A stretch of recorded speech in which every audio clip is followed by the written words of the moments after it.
দি কুইনের soothing under eye gel cream, ভীষণ অল্প লাগে কিন্তু, একদম অল্প, একটু করে ফিঙ্গার টাচ করবে, করে চোখের পাতার ওপর অথবা চোখের পাতার নিচে একদম একটু করে নেবে, নিয়ে অল্প অল্প করে ড্যাব ড্যাব করে ম্যাসাজ করবে। ভীষণ পরিমাণে অনেকে জোরে জোরে ম্যাসাজ করে, একদম না, হালকা হাতে ইজি হ্যান্ডে একদম ম্যাসাজ করে নেবে, করে শুয়ে পড়বে। ভীষণ ঠান্ডা রিল্যাক্স ফিল হবে, অটোমেটিক ঘুম চলে আসবে। আচ্ছা ম্যাম, এই প্রোডাক্টটা এটা আমার জন্য কি দুজন কি ইউজ করতে পারি না?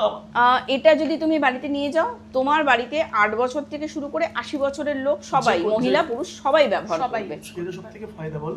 সত্যি তাই, তাহলে আলাদা করে আর কিনতেও হবে না, হচ্ছে না, মানে বাড়িতে একেবারেই হয়ে যাচ্ছে, একেবারেই হয়ে যাবে। খুব দারুণ দারুণ, থ্যাংক ইউ সো মাচ। এলাম বলে এত কিছু জানতে পারলাম, সত্যি খুব ভালো লাগছে। এই দাঁড়া, ম্যামকে তো আমার হেয়ারের ব্যাপারটা বলাই হলো না। বসো। আচ্ছা তুমি তাহলে ওখানে বসো তাহলে। হ্যাঁ বসো। আসলে আমার তো শুটের জন্য নানা ধরনের প্রোডাক্ট ইউজ হয়, স্প্রে ইউজ হয়, স্ট্রেটনিং করতে হয়, ভীষণভাবে হেয়ার ফল। কতবার করেছো স্ট্রেটনিং?